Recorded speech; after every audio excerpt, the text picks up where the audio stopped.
Hi guys, welcome to the channel. Welcome back if you're a subscriber. My name's Neil and it's time for another episode of Would I Lie to You? I'm starting to watch a few episodes of Claudia Winkleman. Unfortunately, the first episode I saw with her back from series 1, she only got to tell one quick short lie, so I don't feel like I got the full dose of what she brings to the table. It's also fun going back to these old series because it's amazing how much David Mitchell and Lee Mack have aged in 14 series. David Mitchell was positively baby-faced in that series 1 episode. This episode is from series 3, so we will get Rob Brydon. The team is reunited, and it'll be interesting to see if we have basically the modern format now. I believe they've changed the intro and the logo to what we're used to now, but are the games in the same format, or are they still sort of going at a more rapid pace like they did in series 1? In any case, this is episode 4 from series 3. It is Claudia Winkleman's second appearance on Would I Lie to You? Oh yeah, it's definitely the new intro. Strictly a lady, Claudia Winkleman. Chips and gravy, Jason Manford. And waiting on tonight, she's a quality character, Miranda Hart. He used to be a barrister, Clive Anderson. And here's your host, Rob Brydon. I'm glad they got rid of the announcer. He doesn't bring much to the table. I once put nail polish remover in my fish tank to give my goldfish more energy. Nail polish remover. I was small. I was 5, 6 when I had goldfish. I didn't put the whole bottle in. I just put a tiny, just like a little bit, just to give them a bit more pizzazz. How many goldfish did you have? I had 2. What were they called? Rabbit and cat. Why do you think it would give them energy? Because I just thought they were looking a bit sleepy, and they were never really doing enough hoo-ha, hide and seek, hide under the bed, and then come up and go weave through the green, the pond life, the water, the plants. Yes. Do you think David Attenborough's job is threatened by you? When you buy freshly cut flowers, they often say put in an aspirin or some nail polish remover, and it will just make them. I've never heard that. I've heard aspirin, but not... Why would you give aspirin to flowers? It's to get a headache. It's their feet that are urgent, surely. So that's when you see a bunch of flowers, you think they're silently going, my feet! We've never asked Rob this. What do you think, Rob? I think Claudia needs 24-hour care. I think it's true. Kids do weird stuff. It's a lie. Well, then I'll go with my team and say that it's a lie. It is, in fact, a true. Is Claudia going to be like Bob, where it's always true, no matter how ridiculous? That was the last time in her life that Claudia Winkleman wasted a single drop of makeup. Ow. I once had my wallet stolen by a walrus. What's the context? The context? It's not that long ago, actually. I was in Greenland. There was a sort of I wouldn't call it a zoo, more than a menagerie, sort of by the sea, with a variety of animals there. And there was like a sort of tamish walrus there. And it sort of picked it up as though it was going to eat it or something, and then dived in the water, and we never got the wallet back. So. Wait. I have many questions. This is just to get in. I'd taken my wallet out to pay for the... Wait, so the walrus is right by the entrance? I was certainly grumpy about it. Yeah. I'll play you being grumpy. Yeah, bring that.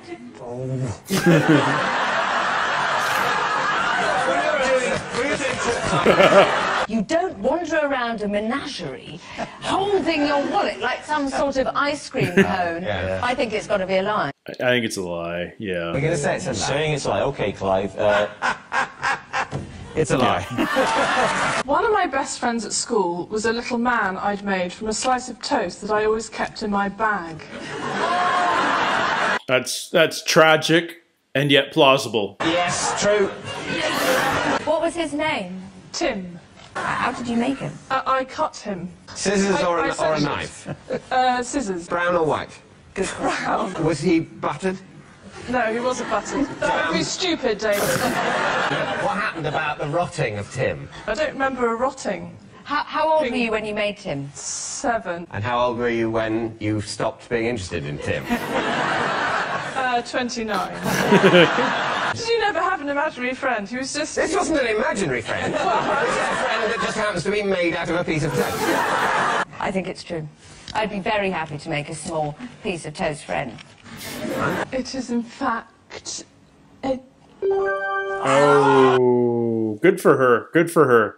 I bought it too. Our next round is called The Ring of Truth, in which I read out amazing celebrity facts, and all our teams have to do is decide whether they're true or not. So they haven't really changed the format of the questions yet. David Beckham gave a copy of his own autobiography to Nelson Mandela as a Christmas present. Now, is that true? What would Nelson Mandela do with a colouring book? For Nelson Mandela's 90th birthday in 2008, David Beckham sent this message. I'll do it to Sean Connery. Do it as Ronnie Corbett, I'll tell you what we'll do. Do Frank Spencer. I think you probably safest tell us first who it is, you know, and then we'll know. I'm not going to say who it is. Yeah. I'll just say he's a bit of a tit, okay? And then you go there. Mr. Mandela, happy 90th birthday. Sorry I can't be with you, but I'm sure you'll have an amazing day. It's true. It's true. I'm going to say... True. True. True. Yes, it is true. So at the end of that round, David's team have 2 points and Lee's team have 2 points. They actually act like the points matter back in these early series. Please welcome this week's special guest, Owen. He is my builder, and in fact he was working on my roof once and fell through it while I was watching television. What was on TV? What was on? I'm afraid to say it was Richard and Judy. Owen I've known for quite a while. He's done a lot of building work for me, and used to make fun of the fact that sometimes I was at home, and I would say, well, I explain I was working, and sometimes the television would go on, and I have to explain, oh, well, I'm watching the television because I'm researching something. What was he doing on your roof? My roof is a nightmare. So I've had endless time with builders on the roof, including Owen. He was pulling up the lead or the zinc that forms the valley gutter and was standing on the slates, and unfortunately that created a hole and his legs came through. This is Owen. He's a professional juggler and he's teaching me to juggle. So you're looking to develop more showbiz skills? Correct. My 4-year-old son went to a children's party and said, I saw a juggler today. I wish you could juggle, Daddy. Oh. And I looked into that little boy's eyes and I said, son. So, how many lessons have you had? Well, I look over at Rob and I see that he's got balls on his desk. Oh, 4. Well, what about the 7 clubs? Why did I do that, Rob? 2 lessons. Surely we get Owen to do the juggling. Him? He's a builder. I've only had 2 lessons, so I'm just learning the basics at the moment. He's not a very good teacher. Basically, we've learned absolutely nothing from that, because if Lee did know how to juggle it, he would not now be juggling as well as he could. Good point. This is Owen, and he stopped me attending his yoga classes because I couldn't stop laughing. Oh no. And what's so funny about yoga? A couple joined our class. They were very earnest, and that's when it started going wrong. First thing was that when they did positions, they looked into each other's eyes quite earnestly, and I found that very funny.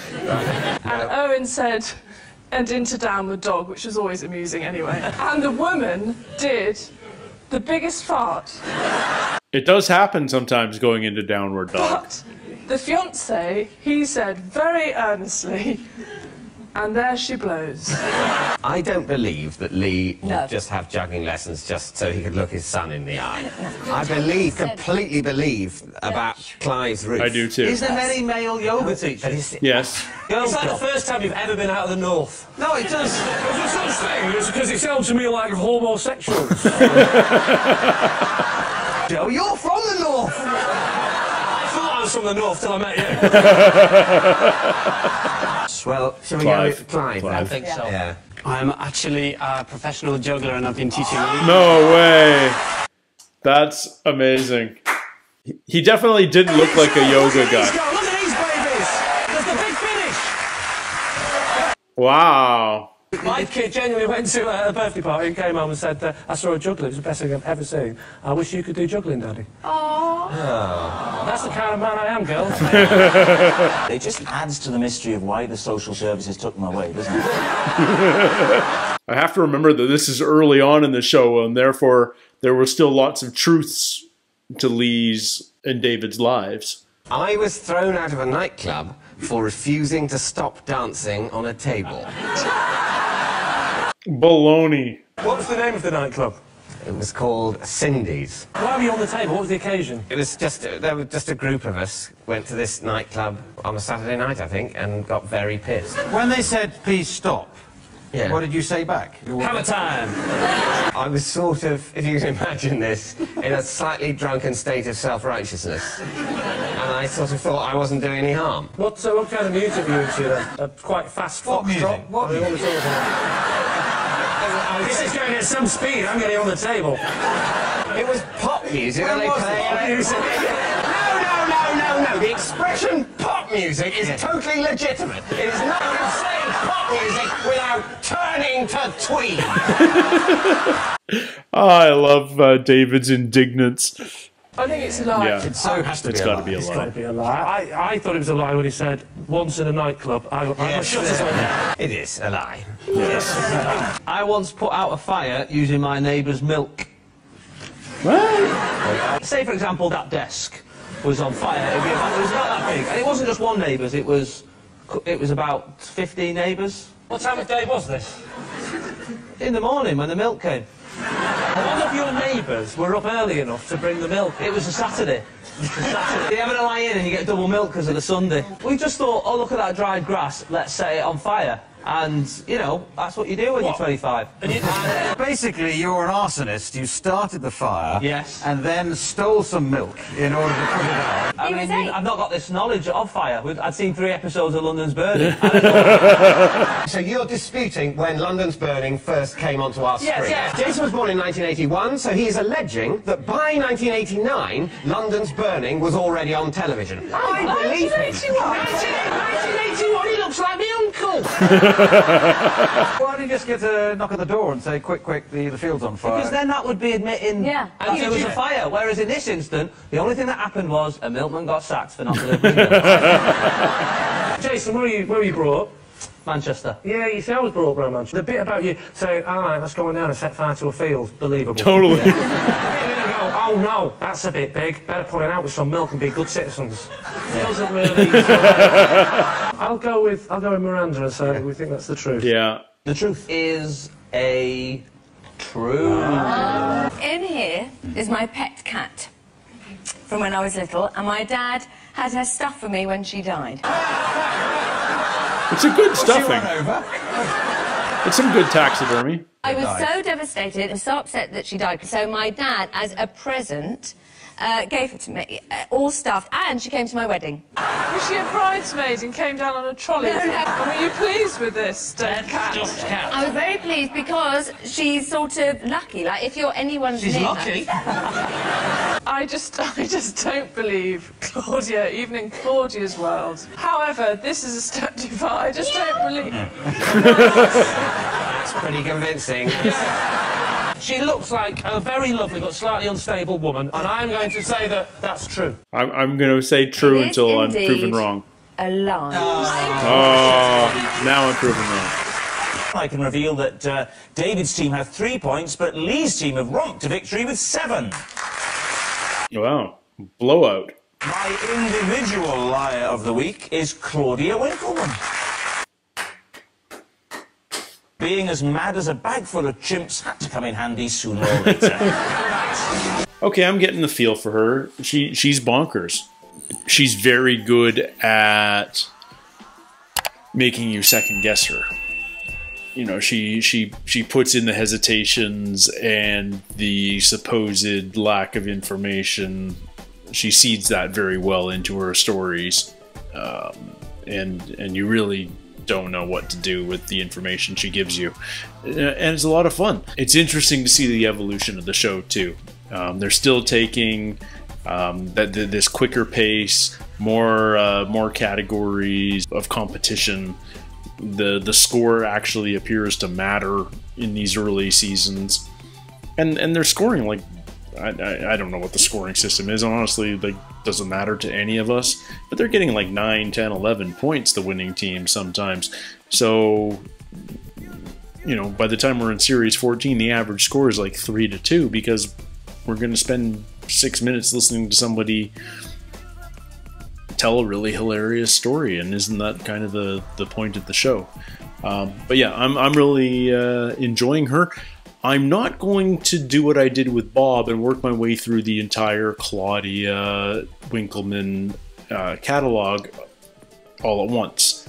What I am going to do, because I've received so many requests for different comedians, I'm going to work my way through a number of recommendations from the commenters. So I'm going to check out, who am I going to check out? Henning Wen, Greg Davis, James Acaster, maybe a couple of more, and there's also just a couple of episodes that have been recommended in particular that I should check out. So it's going to be kind of a mixed bag for the next few weeks, and once I've sort of done a broad scan through the series, I may come back for some more Claudia. I certainly like what I've seen so far. She's a lot of fun. So until the next one, take care, stay healthy, and we'll see you soon. Cheers.